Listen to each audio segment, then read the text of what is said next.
أعوذ بالله من الشيطان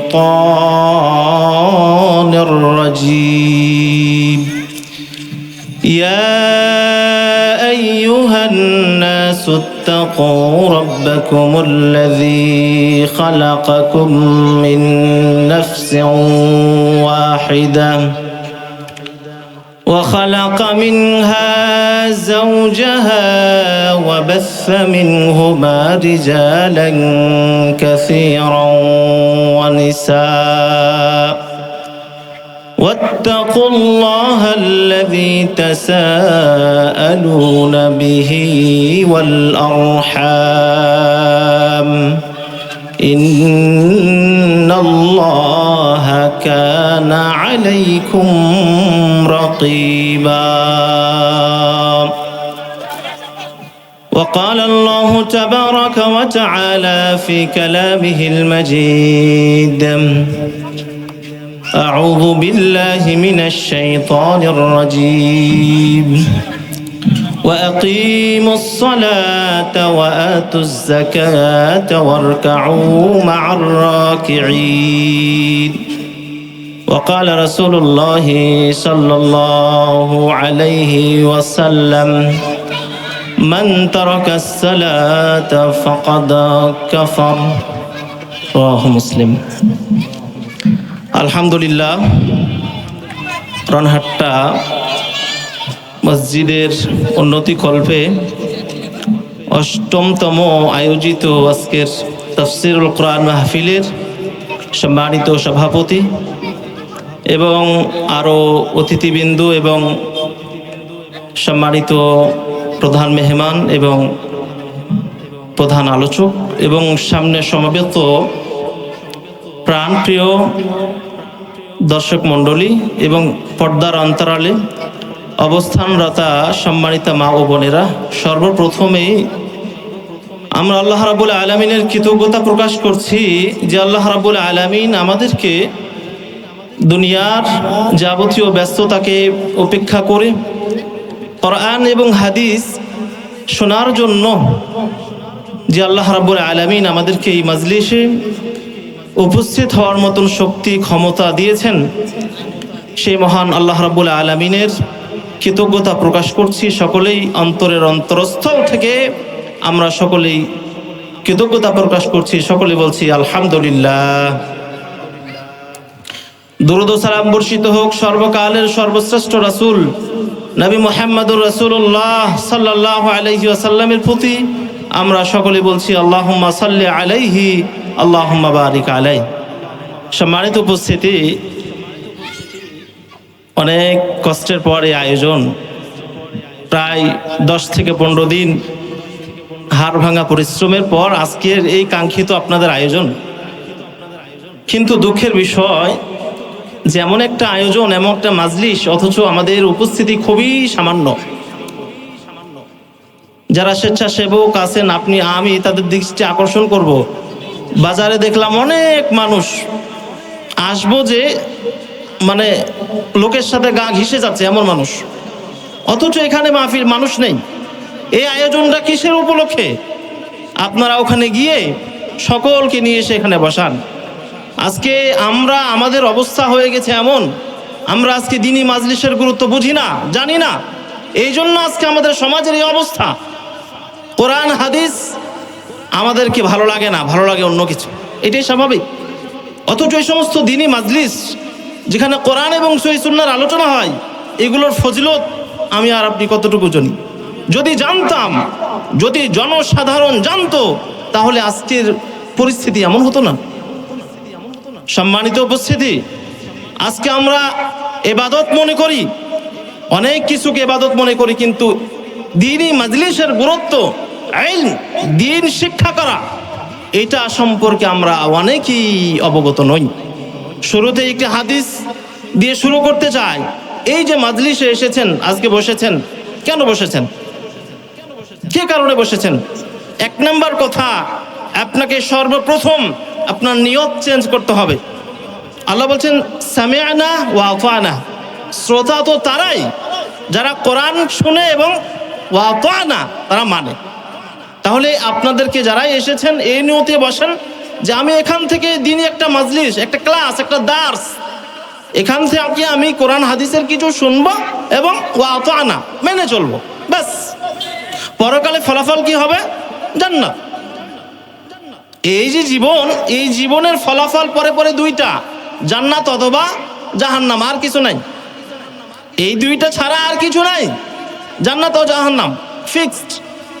এই জন্য এই যে যিনি মাজলিসের গুরুত্বগুলো আজকে আমাদের অবগত না আমরা, আজকে নবী সাল্লাল্লাহু আলাইহি সাল্লাম এই দিনই মাজলিসগুলোর গুরুত্ব সম্পর্কে আল্লাহ রাসূল সাল্লাল্লাহু আলাইহি ওয়াসাল্লাম বলেছেন, মা জালাসা কওমুন ইয়াযকুরুনাল্লাহ ইল্লা নাদাহুম মুনাদিম মিনাস সামা কুমু মাগফুরাল লাকুম ক্বাদ বুদ্দিলাত সাইয়্যাতিকুম হাসানাত।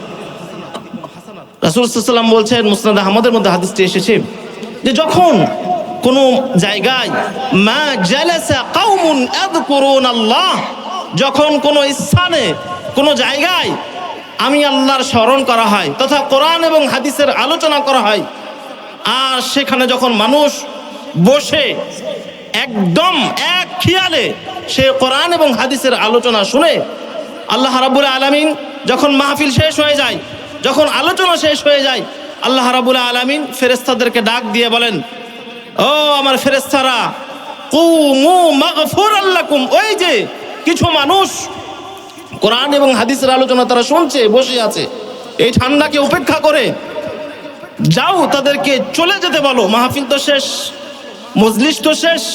যখন মজলিস শেষ হয়ে যায়, সুবহানাকাল্লাহুম্মা বিহামদিকা আশহাদু আল্লা ইলাহা ইল্লা আনতা আস্তাগফিরুকা ওয়া আতুবু ইলাইক, যখন বৈঠক ভঙ্গের দোয়া শেষ করে মাহফিল যখন শেষ হয়ে যায়, আল্লাহ রাব্বুল আলামিন ডাক দিয়ে বলেন, কুমু মাগফুরাল লাকুম, যাও ওই সমস্ত মানুষদেরকে আমি আল্লাহ ক্ষমা করে দিয়েছি। সুবহানাল্লাহ।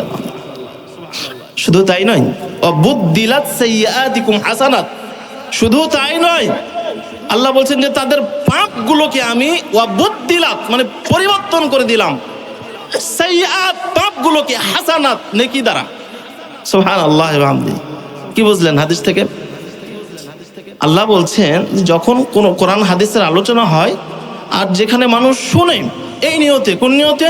সামিআনা ওয়া আতানা, শুনলাম এবং মানলাম, তখন আল্লাহ ফেরেশতাদেরকে ডাক দিয়ে বলেন যে এই যে মানুষগুলো বসে আছে, মাহফিল তো শেষ, তোমরা তাদেরকে চলে যেতে বলো, আমি আল্লাহ তাদেরকে ক্ষমা করে দিয়েছি। শুধু তাই নয়, তাদের জীবনে তো কিছু পাপ ভুল ত্রুটি আছে না? নাই? একজন হাত তুলেন তো যে আমার কোনো পাপ নাই। পাপের মধ্যে হাবুডুবু কাজ, উঠতে বসতে চলতে ফিরতে প্রতিটা সেকেন্ড আপনি হিসাব করেন, আজকের দিনের হিসাবটা করেন। আল্লাহ যদি আপনাকে আর আমাকে একটা দিনের হিসাব চাই, আমরা দিতে পারবো না।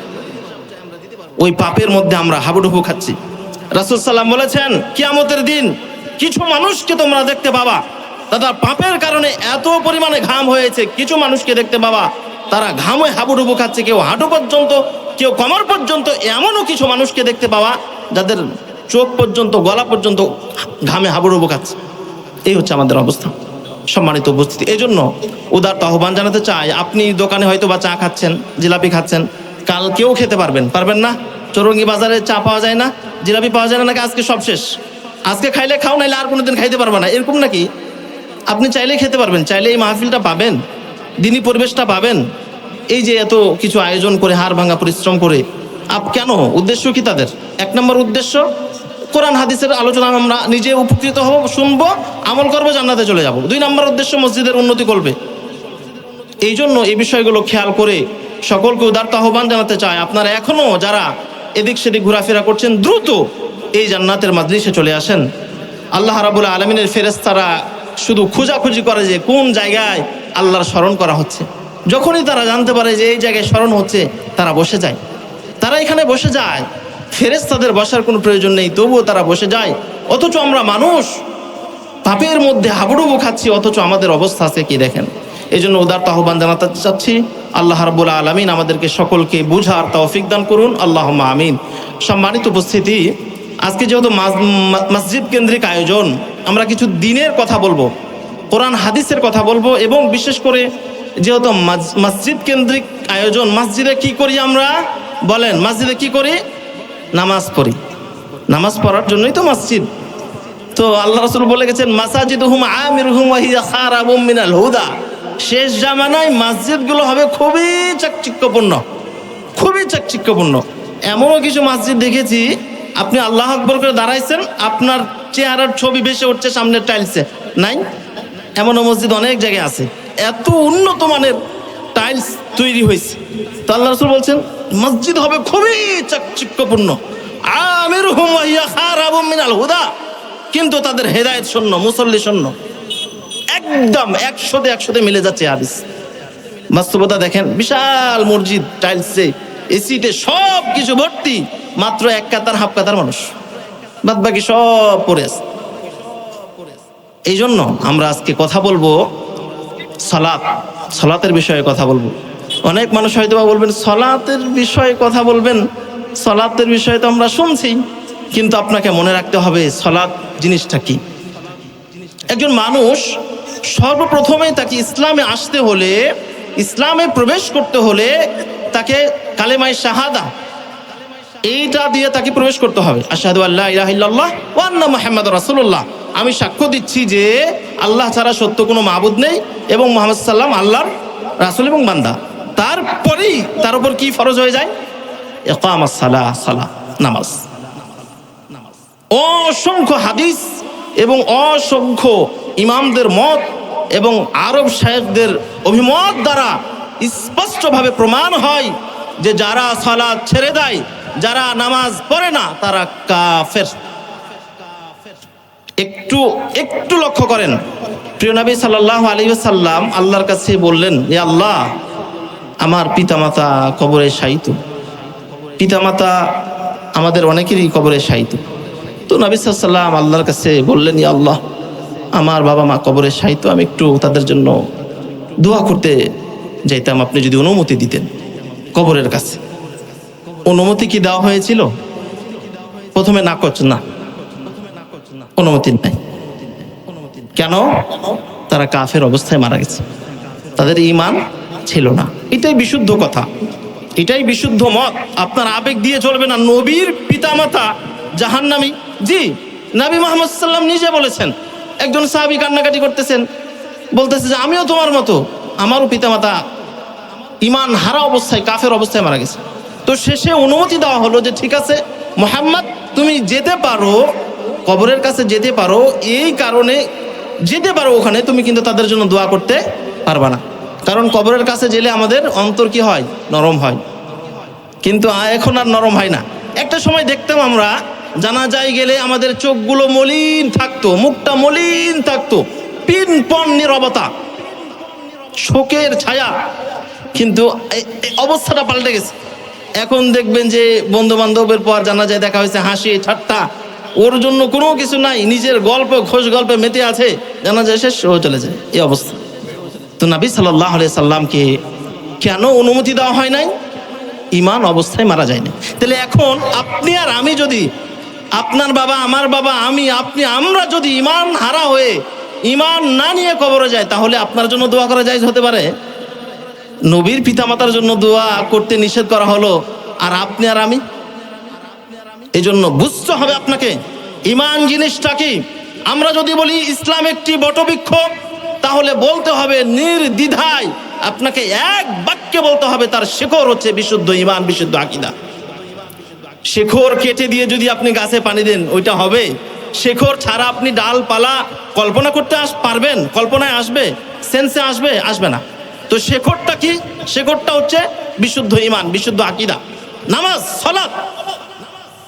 সম্মানিত উপস্থিতি, আল্লাহ রাসূল সাল্লাল্লাহু আলাইহি ওয়াসাল্লাম এই সালাতের ব্যাপারে বলেছেন যে আর আইতুম লাউ আন্নান নাহারা বাবি আহাদিকুম ইয়াগতাসিলু ফীহি কুল্লা ইয়াউমিন খামসান হাল ইয়াবকা দারানিহি শাই ক্বালু ফাযালিকা মিসলু সালাওয়াতিল খামস আমহুল্লাহু বিহিন্নাল খাতায়া।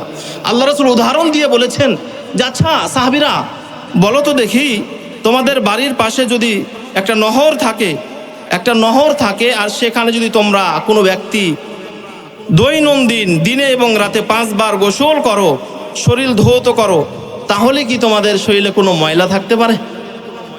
সাহাবীগণ বললেন, ইয়া রাসূলুল্লাহ, না, একটা মানুষ যদি দিনে রাতে 5 বার গোসল করে তাহলে তার শরীরে কি ময়লা থাকতে পারে?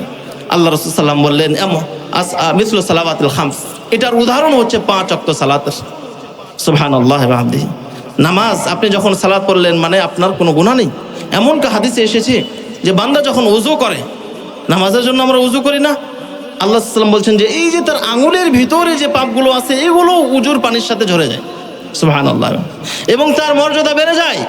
আম্মা জান আয়েশা রাদিয়াল্লাহু তাআলা আনহা জিজ্ঞাসা করেছিলেন, ইয়া রাসূলুল্লাহ, সেই বিভীষিকাময় কিয়ামতের দিন আপনার উম্মতকে আপনি কিভাবে চিনবেন?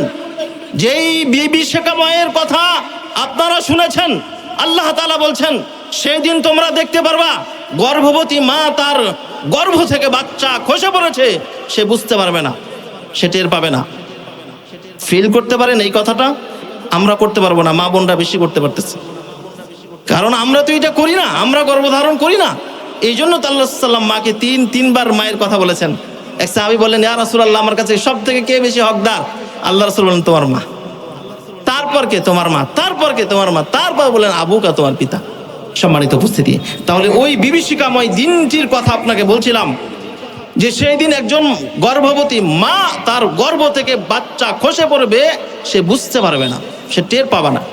বর্তমান সময়ে আপনার জীবনে, আমার জীবনে কখনই কি এই সিচুয়েশন এসেছে যে কোনো কারণে আমাদের জীবনে দুঃখ, কষ্ট, ব্যথা তো সবারই আছে না?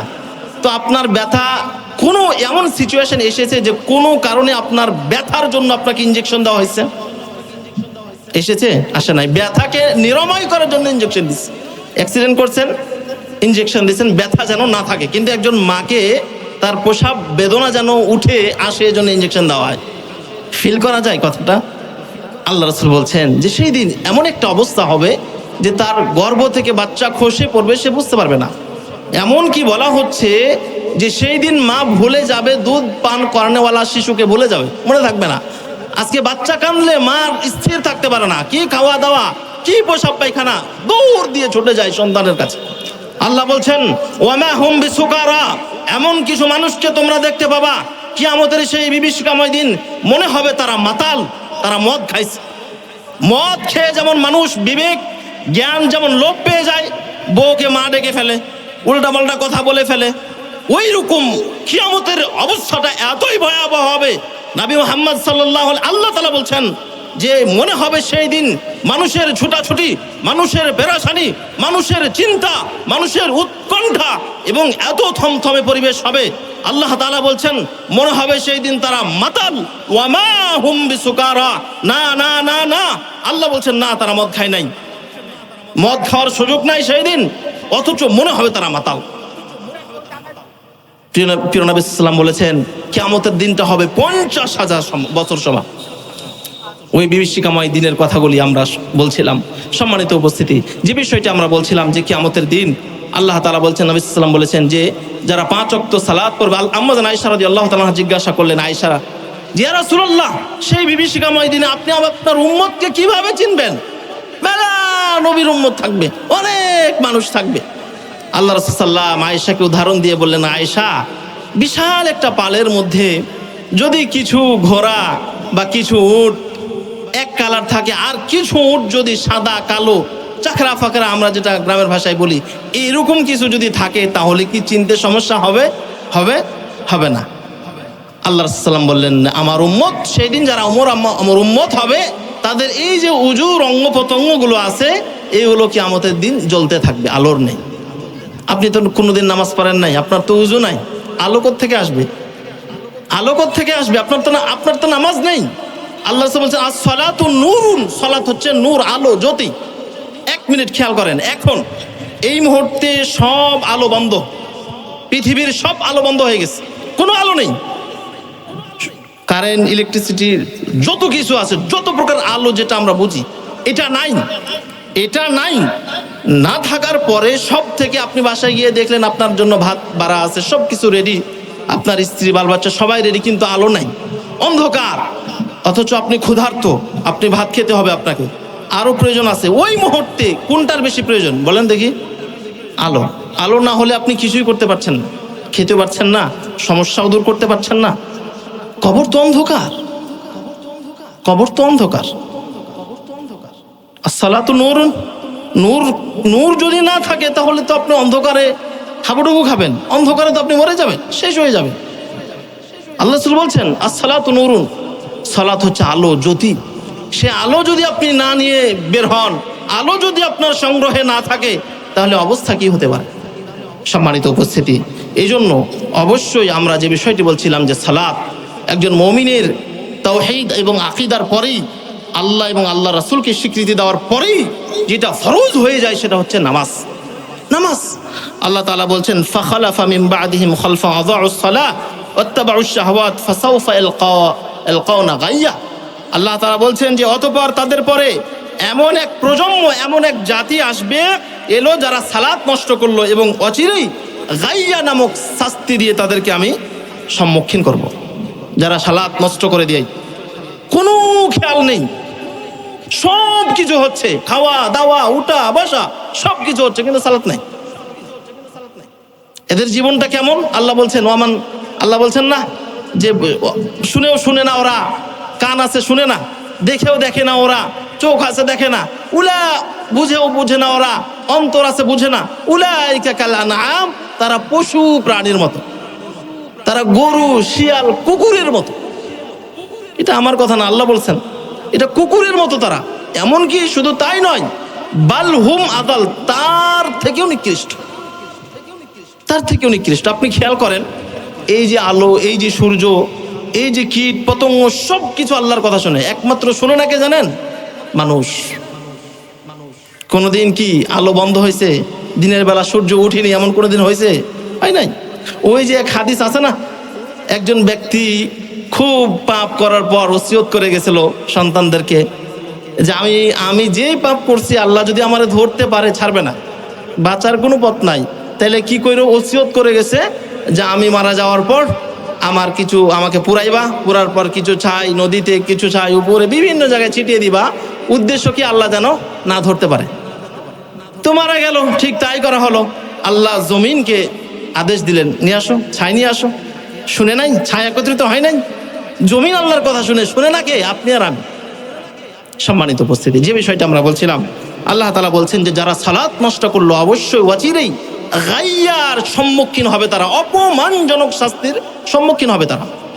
অসংখ্য আয়াত আল্লাহ বলছেন সেই দিন যখন ফায়সালা হয়ে যাবে জান্নাত জাহান্নামের, যারা জান্নাতে চলে যাবে, যারা জাহান্নামে চলে যাবে, আনিল মুজরিমিন, সেই দিন অপরাধীদেরকে জিজ্ঞাসা করা হবে। যারা পাপী, যারা পাপিষ্ঠ, যারা অপরাধী, তাদেরকে জিজ্ঞাসা করা হবে। জাহান্নামীদেরকে জিজ্ঞাসা করবেন কে? জান্নাতীরা। মা সালাকাকুম ফি সাকার, ওহে সাকার নামক জাহান্নামের অধিবাসী, মা সালাকাকুম ফি সাকার, কোন কারণে, কোন বস্তুতে তোমাকে এই সাকার নামক জাহান্নামে নিয়ে আসলো? কি অপরাধ করছিল গো? হ্যাঁ, আজকে জাহান্নামে আসছো কি কারণে? কি পাপ করছো? তারা এক বাক্যে উত্তর দিবে, ক্বালু, তারা সবাই সমস্বরে বলবে, লাম নাকু মিনাল মুসাল্লিন, কি ছিলাম না? মুসল্লি ছিলাম না।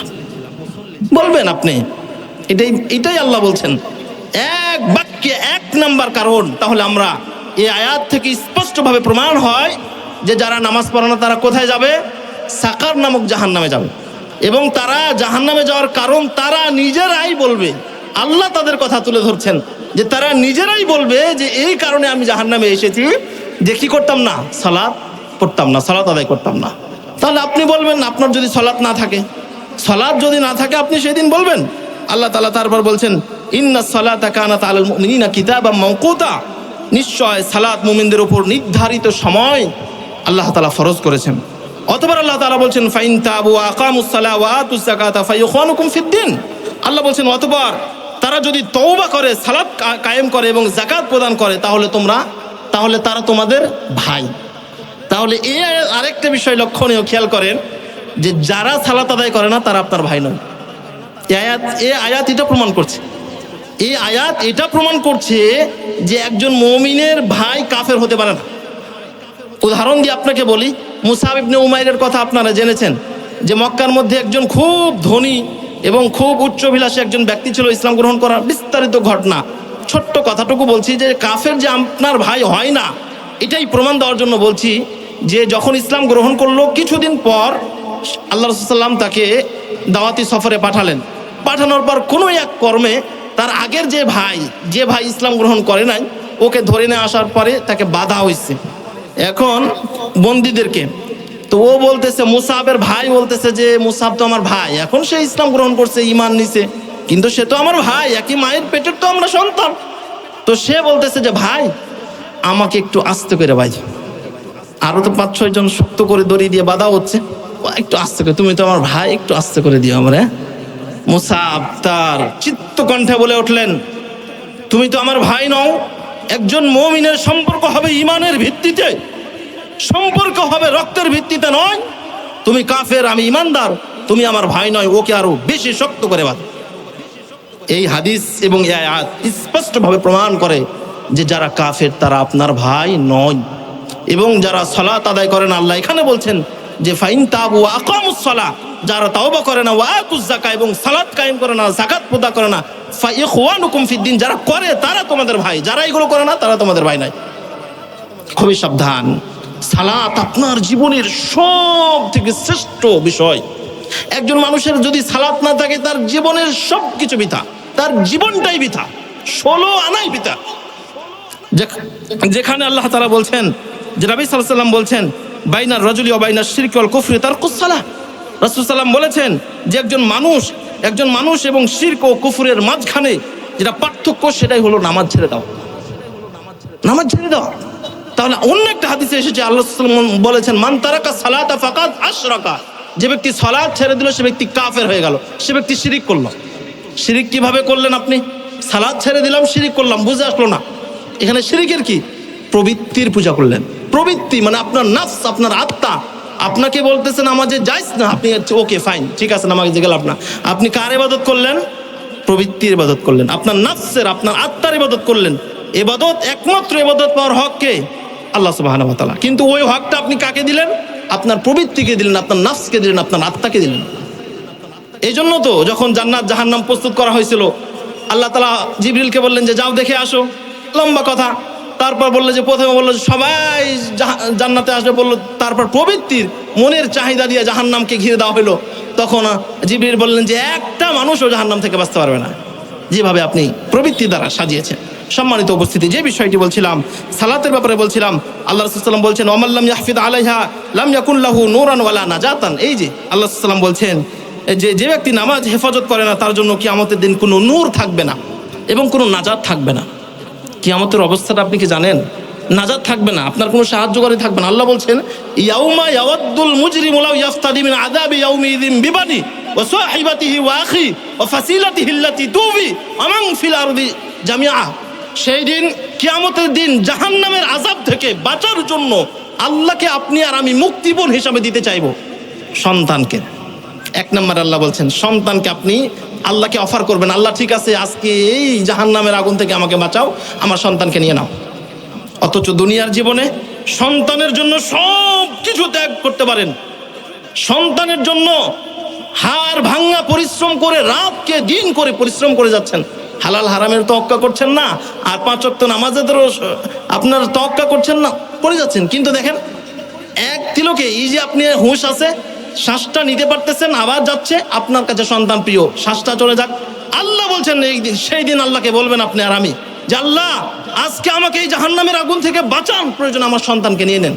শুধু সন্তান নাই, আল্লাহ বলছেন তারপর মানুষ অফার করবে, আল্লাহকে দিতে চাইবে তার জাতিকে, তার গোষ্ঠীকে, তার পরিবারকে, তার সমাজকে, তার দেশকে। আপনি বলবেন আল্লাহ এই পুরো সমাজের মানুষকে আপনি নিয়ে নেন, তবে জাহান্নামের আগুন থেকে বাঁচান। সেদিন কি বাঁচা সম্ভব? বাঁচতে পারবেন? বাঁচতে পারবেন না। সময় কিন্তু একটাই, জীবন একটাই, বুঝছেন?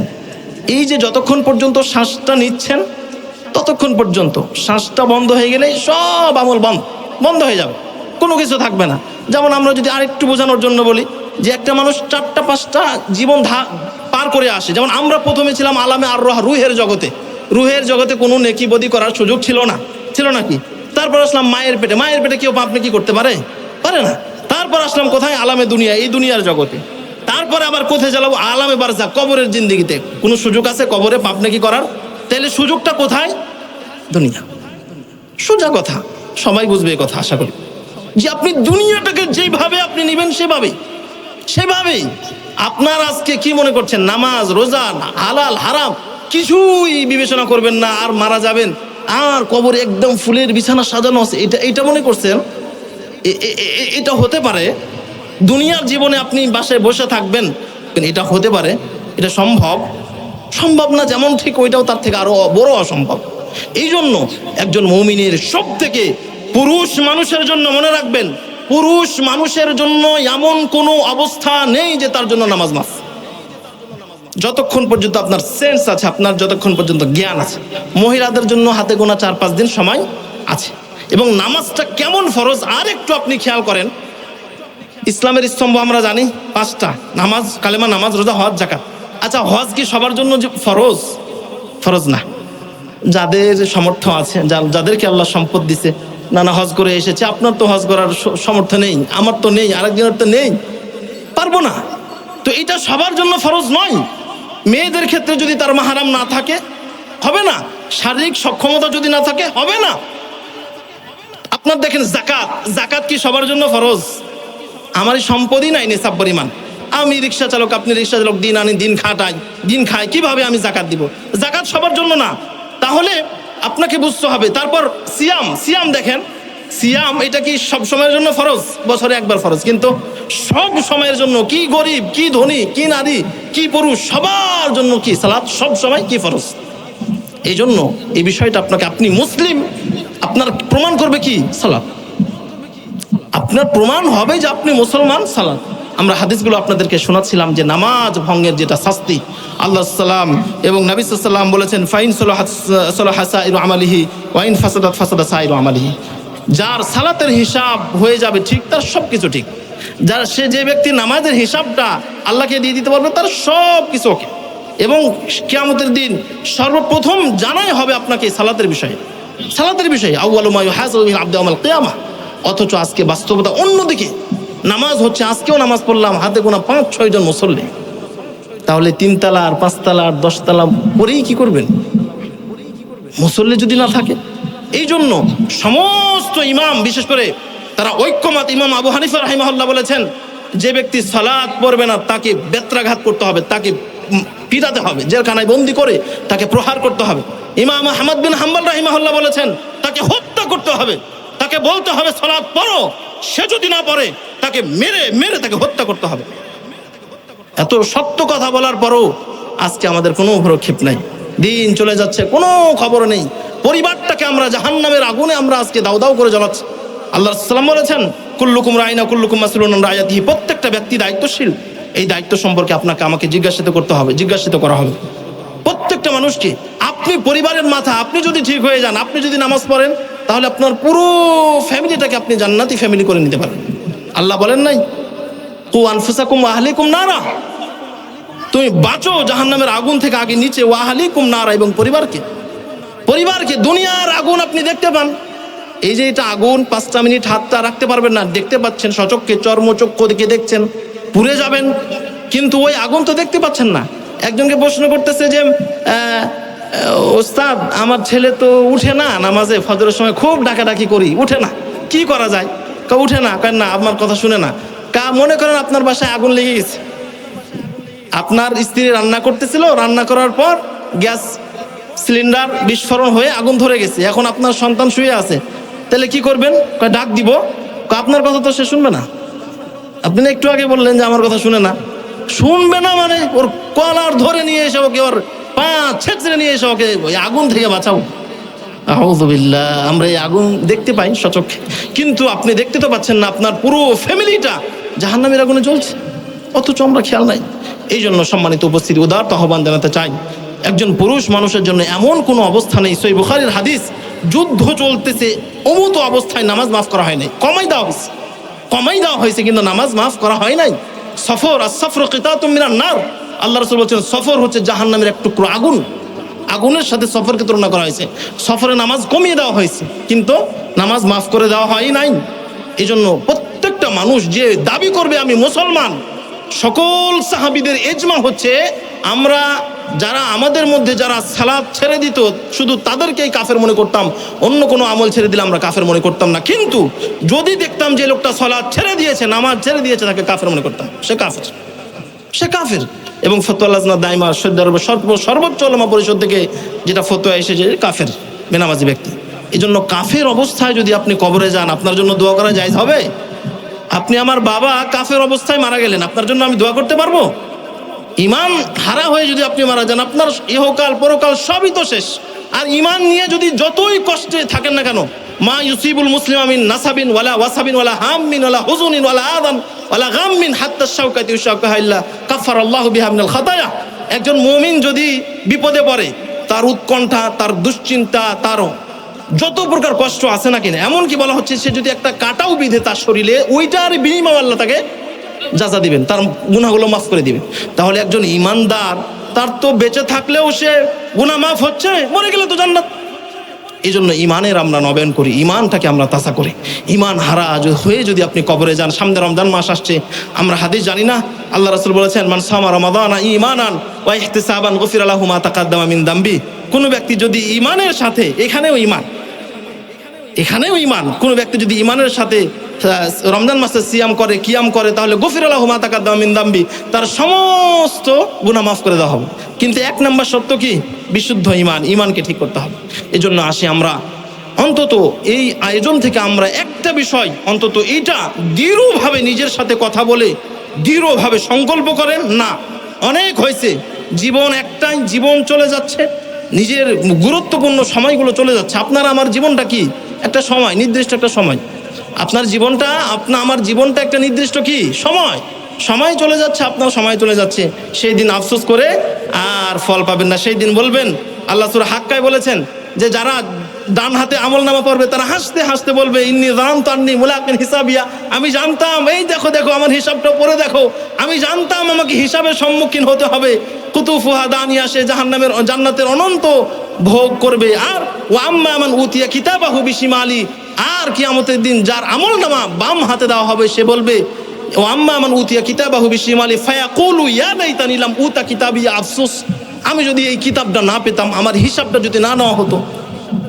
ওয়ালাম আদরি হিসাবিয়া ইয়া লাইতাহা কানাতিল কাদিয়া, আমার মৃত্যুটাই যদি শেষ হয়ে যেত, মৃত্যুর পরে যদি আর কিছু না থাকতো। হালাকা আন্নি সুলতানিয়া, যেই সুলতানের জন্য, যেই ক্ষমতার জন্য রাতকে দিন করে দিয়েছি, হালাল হারাম নয়, ক্ষমতার জন্য কত মানুষকে হত্যা করলাম, কত মানুষের হক নষ্ট করলাম, কত মানুষের হিংসা সাথে বিদ্বেষ করলাম, কত প্রতিবেশের সাথে সম্পর্ক ছেদ করলাম। ওই ক্ষমতাও আজকে হালাক হয়ে গেল, ধ্বংস হয়ে গেল। ওই ক্ষমতাও আজকে নেই। যেই টাকা পয়সার জন্য আজকে এত কিছু করলাম, 5 ওয়াক্ত সালাত পড়ার সুযোগ পাইলাম না, সুযোগ হয় নাই, ওই টাকা পয়সাও আমার থেকে হালাক হয়ে গেল, ধ্বংস হয়ে গেল। আল্লাহ বলবেন, খুযুহু ফাগুল্লু সুম্মা জাহিমা সাল্লু, তাকে ধরো, তার গলায় বেরি পরিয়ে তাকে জাহান্নামে নিক্ষেপ। এই জন্য খুবই সাবধান আমরা। উসিবি নাফসি ওয়া ইয়াকুম, আমি সহ সকলকে নাসিহা করতে চাই, আসুন একটা বিষয় অন্তত জানেন যে আমি আজকের পর থেকে সালাতের সাথে, নামাজের সাথে আর কখনো আপোষ করব না। কারণ আপনার নামাজ নাই তো কোনো কিছু নাই, ফুটা বালতি, নামাজবিহীন আপনি যা করবেন তলা ফুটা। সারা জীবন যদি পানি ভরেন, এক ফোঁটা পানি আটকাবে না। ঠিক তদ্রূপ একজন মানুষের যদি সালাত নষ্ট হয়ে যায়, অনেক মানুষ আবার দেখবেন বলে যে নামাজ পড়ি না তো কি হয়েছে, আমার ইমান ঠিক আছে, বলে না। কত প্রকার জাহেলে মুরাক্কাব, ওর থেকে আর জাহেল কে হতে পারে? নামাজটাই তো ইমান। আল্লাহ ইবনে উমর বলছেন যে যার সালাত নেই তার দিন নেই, যার দিন নেই তার ইসলাম নেই। এই জন্য আসি, আল্লাহ রাব্বুল আলামিন আমাদের সকলকে বুঝার তৌফিক দান করুক। বিশেষ করে আপনারা এই মসজিদ, এই আয়োজন, এবং বিশেষ করে মা বোনরা এসেছেন, আপনাদের জন্য যেটা কমন হাদিস, আল্লাহ রাসূল বলেছেন, ইযা সাল্লাতিল মারাতু খামসাহা ওয়া সামাত শাহরাহা ওয়া আহসানাত ফারজাহা ওয়া আতাআত যাওজাহা কিলা লাহা দুখুলিল জান্নাহ মিন আইয়ি আবওয়াবিল জান্নাহ তাশিদ। মা বোন যারা এসেছেন, আপনাদের জন্য জান্নাতে যাওয়ার একদম শর্টকাট রাস্তা আল্লাহ রাসূল বলে গেছেন। কোনো মহিলা যদি 4টি কাজ করতে পারে, আল্লাহ তাআলা বলেছেন তার জন্য জান্নাতের 8টি দরজা খুলে যাবে, যেটা দিয়ে ইচ্ছা সেটা দিয়ে প্রবেশ করবে। সুবহানাল্লাহি ওয়া বিহামদিহি। এক, ইযা সাল্লাতিল মারআতু খামসাহা, 5 ওয়াক্ত সালাত, 5 ওয়াক্ত সালাতের হেফাজত করতে হবে। কিছু মা বোন আছে নামাজই পড়ে না, আবার ওদের মধ্যে কিছু আছে নামাজ পড়ে কিন্তু নামাজের ওয়াক্তের ব্যাপারে গাফেল। রান্না বান্না শুরু করে দিচ্ছে, জোহর চলে গেছে আসরে, আসর চলে গেছে মাগরিবে, নাই। এই জন্য নামাজের হেফাজত করতে হবে। আল্লাহ বলছেন, ইন্নাস সালাতা কানাত আলাল মুমিনিনা কিতাবাম মাওকুতা, নির্দিষ্ট সময়ে আল্লাহ সালাতকে ফরজ করেছেন, ওই নির্দিষ্ট সময়ে সালাতকে আদায় করতে হবে। আল্লাহ রাসূল বলছেন 1 নাম্বার কাজ যদি সে করতে পারে, কোনো মহিলা যদি 5 ওয়াক্ত সালাতের হেফাজত করতে পারে, অথবা 2 নাম্বার ইদা সাল্লাতুল মারাতু খামসা ওয়া সামাত শাহরাহা, এবং রমজান মাসের সিয়াম, যেটা ফরজ সিয়াম, এটা যদি রাখতে পারে, ওয়া আহসানাত ফারজাহা, আর লজ্জা স্থানের হেফাজত, পর্দা। আর 4 নাম্বার স্বামীর আনুগত্য। প্রথম দুইটা সহজ, অনেক মহিলা পারে, কিন্তু এই জায়গাতে পর্দার অবস্থা তো স্বচক্ষে দেখতেছেন, স্বচক্ষে দেখছেন, আপনিও দেখছেন, আমিও দেখছি, আমরা সবাই দেখছি কি হাল, কি দশা। ওর সাথে পর্দা করার কি আছে? ও তো আমার ভাতিজা, ও তো প্রতিবেশী, ও তো আমার অমুক, ও তো আমার তুমুক। শয়তানের আরো একটা বড় চক্রান্ত কি জানেন? রাস্তায় ভ্যানে বসছেন, বসো বাবা, তুমি তো আমার ছেলের মতো, তুমি তো আমার ছেলের মতো। এমন ছেলে যে মাকে বিবাহ করা যায়, ওই ছেলে আমি আপনার। শয়তান আমাদের কিভাবে ঢুকিয়ে দিচ্ছে পাড়া প্রতিবেশীতে। ওর সামনে কেন পর্দা করব? ও তো আমাদের প্রতিবেশী, ও তো আমার ভাতিজা, ও তো আমার চাচা, ও তো আমার দুঃসম্পর্কের এই, ও তো না। আউযুবিল্লাহ। সাবধান, বিশেষ করে যারা আছেন, গার্জেন যারা আছেন, আল্লাহ রাসূল বলেছেন দায়ুস লেখা থাকবে, জান্নাতে যেতে পারবেন না। পরিবারকে যারা উদাসীন, দেউলিয়ার মধ্যে ছেড়ে দেয়, স্ত্রী কোথায় যাচ্ছে, কি পড়ছে, কোনো ভ্রক্ষেপ নেই, যেখানে ইচ্ছা যেভাবে ইচ্ছা চলছে। আল্লাহ রাসূল বলেছেন 3, কোন মহিলা যদি পর্দার লজ্জাস্থানের হেফাজত করতে পারে, অথবা 4, এটা আরো কঠিন, স্বামীর আনুগত্য। তিনটে ভালো ছিল, নামাজও পড়লাম, পর্দার মধ্যেও থাকলাম, রোজাও রাখলাম, কিন্তু স্বামীর আনুগত্য, এখানে অনেক মহিলা ধরা খেয়ে যাবে, অনেক ভালো ভালো ফ্যামিলির অনেক ভালো ভালো মানুষ এখানে ধরা খেয়ে যাবে, মহিলারা ধরা খেয়ে যাবে। সবটাই ঠিক আছে, কিন্তু এইটা পারবো না, ওকে স্বামীর উপরে আমাকে মাতাব্বরি করতে হবে। আল্লাহ রাসূল বলেছেন যেই পরিবারে স্বামী থেকে যে মহিলা গলা যে কর্তৃত্ব করে, ওই পরিবারে আল্লাহর গজব নাযিল হবে, কখনো শান্তি আসতে পারে না, ইম্পসিবল, কোনোভাবেই সম্ভব না।